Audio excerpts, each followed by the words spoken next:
So how many of you have a dream deep inside you that you really wanted to do, but you keep putting it off for a variety of reasons? Maybe it is to climb a mountain. Maybe it is to start a new career. Or maybe it's just trying a new hobby.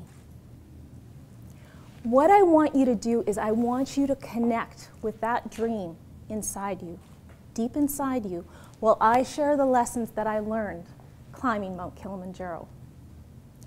Now for me, the lessons actually happened before I even began the climb. They happened in 2008. This was my vision board, one of the items on my vision board. And it represented the fact that both my husband and myself wanted to go to Africa, go on a safari, and climb Mount Kilimanjaro. In 2008, I didn't know how, and I didn't know when it was going to happen. I just knew that I wanted to do it. In January of 2011, my friend Ray, whose family had been posted to South Africa, gave me a call and said, Suze, if you and Andy want to come to Africa, you got to come now because we're going to be posted back to Canada in 2012. My husband and I thought, we're going for this. And we took that leap of faith and we went and climbed Mount Kilimanjaro. So this is where the first lesson came in. Vision boards are incredibly powerful in helping you achieve your dream. But it's not just the vision board alone. It's really important, if you have that dream, if you have that goal, that you share it with someone to help keep you accountable and to help cheer you on when the going gets tough. The stats are that people who share their dreams and their goals are 70% more likely to achieve them. So I want you to think about your dream and goal and the importance of sharing that with someone who's going to hold you accountable. The second thing was that age is just a number, not a definition. Because I found out the youngest person to climb Mount Kilimanjaro was 6 years old. The oldest was a couple out of Vancouver, an 85-year-old man and his 84-year-old wife. So do not let age be an excuse. So Mount Kilimanjaro is Africa's highest peak. It's 5,895 meters, which translates to 19,340 feet. My husband and I decided to do the Machambi route. There's a bunch of different routes up. We decided to do this. One of the reasons we decided to do it is it's one of the more successful routes to make it up to the summit. The reason is because on day 3 here, they take you up to the wedge to get your lungs to acclimatize to the thinner air and the lack of oxygen. So we chose to go this route. This is day 1 of our climb at 1,828 meters. And just to give you an idea, Calgary is at 1,050 meters. And as you can see, we're decked out in our rain gear. It was quite rainy when we started. There was 11 of us in the group. There were 33 porters, 3 guides, and 3 cooks. This was us at the end of day 1. We climbed to 3,100 meters. These were our lovely dining facilities, our sleeping facilities, and our very luxurious washroom facilities. Day 2, we went through really desert-like terrain. It was really sandy and gritty, and it got in our nose and in our lungs. And it was hard to breathe at times. But what amazed me about this was the porters who were carrying baskets on their heads or huge backpacks on their backs were singing going up the mountain. That was a huge impact on me. Now this is the end of day 2 at 3,840 meters and the incredible Milky Way. My husband got this shot. It was absolutely amazing. Day 3, we started out And here we went through a really lunar-like landscape. It was really cold and really windy. And then we went up to that wedge that I told you about. And then we came down through this semi-oasis because there was a stream there. And we came down to the Branco camp at 3,900 meters. Now this was where I started to wonder what I was doing, because this was me. I was only at day 3, and I knew I had 3 days left to go. Coming down that 690 meters from the wedge was really hard on my knees. I have some old sports injuries that make inclines really painful for my knees. So what I did was I had my husband take a picture of this drawing that my friend Ray's daughter had done for me.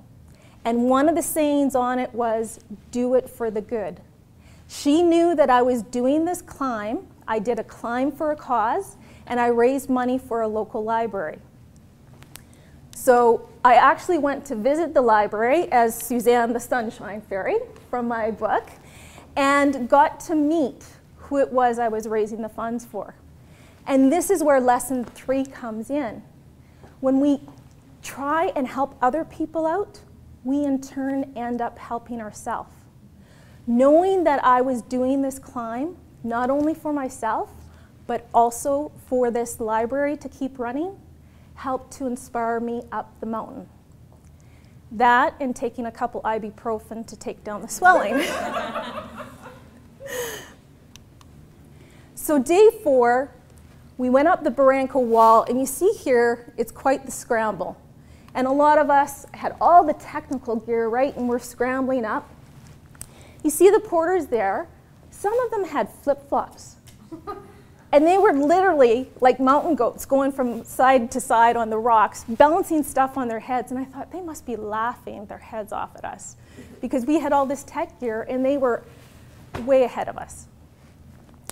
So we ended up at our base camp at 4,600 meters at 5 o'clock at night. At 7 o'clock we had dinner. At 9 o'clock we went to bed. At 11 o'clock we were woken up to have some hot chocolate and some nutritional snacks. And at 12, we began to summit the mountain. So this is what day 5 looked like for me. It was -15, and there was a wind chill. And the air was incredibly thin. And early on in the climb, I knew I was in trouble because I started to stagger. And that is one of the first signs of altitude hypoxia.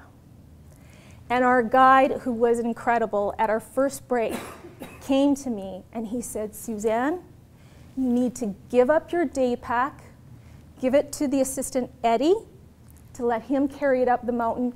You need to conserve your energy to make it to the top." And at first, my ego kicked in. Said, "Suze, you're such a wuss. Nobody else is giving up their day pack. Why should you?" But this little voice of reason inside me said, "You know what, Suze? You are being given the opportunity right now to make it up that mountain. Don't be a fool. Take it." And I did. And that's where this very important lesson for me came in. We need to learn to accept help when it's offered. It is really hard for us as women to accept help. It's double hard for me because I'm super, super stubborn. And what we need to do is learn to accept help with ease and grace. When you have a dream and someone is willing to help you achieve it, accept that help with ease and grace. So this was day 5 continued. I knew I was prepared for it physically, but I knew mentally that this would be quite a grueling climb because it was 6 hours with just a headlamp in complete darkness and really thin air. I knew I was going to have to come up with a mantra. And what I did was I listened to the clicking of people's walking poles. against the rocks. And that's when the mantra came in. And it went exactly like this. I will make it. Sounding a lot like Darth Vader, right? And because we'd made a pact as a group to make it up that mountain together, this was the next part of the mantra. We will make it.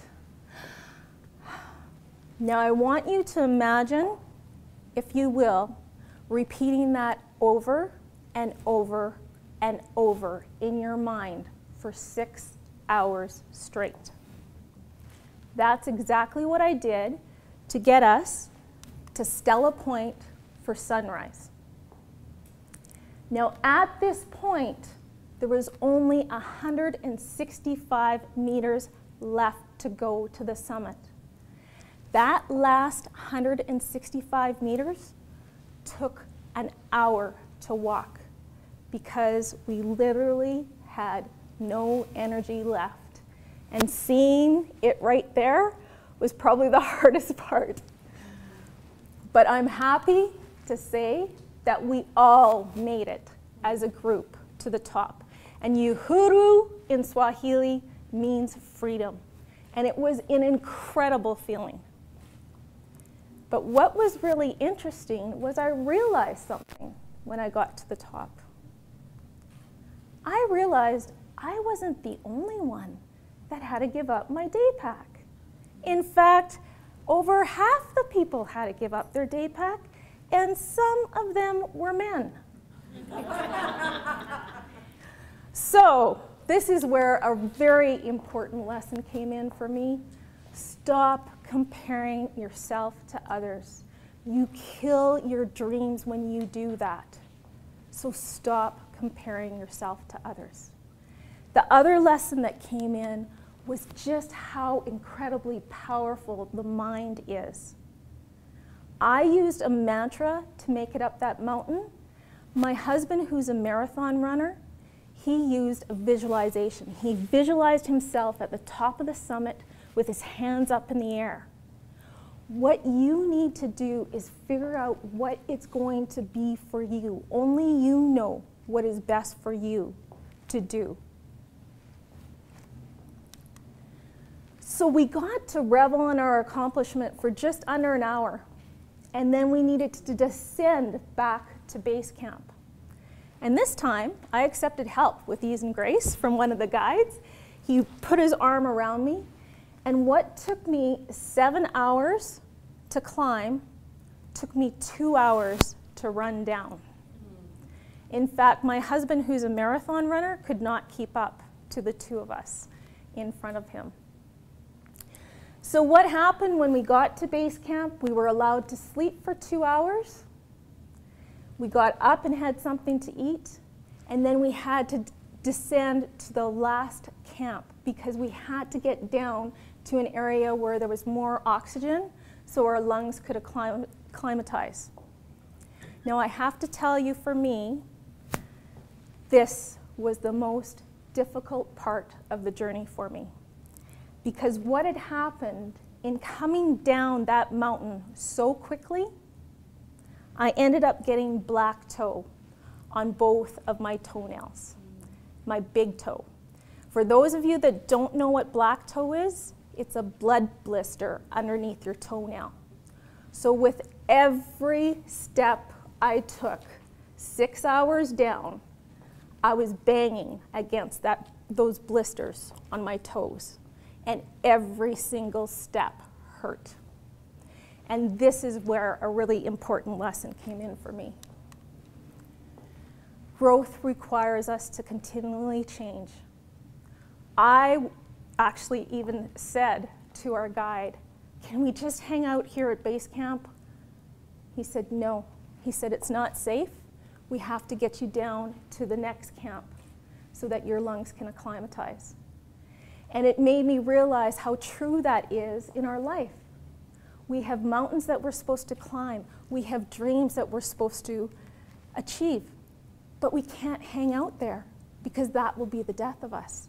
We need to come back down off that mountain, back down off that dream to climb the next mountain, to pursue the next dream. We need to continually change and grow.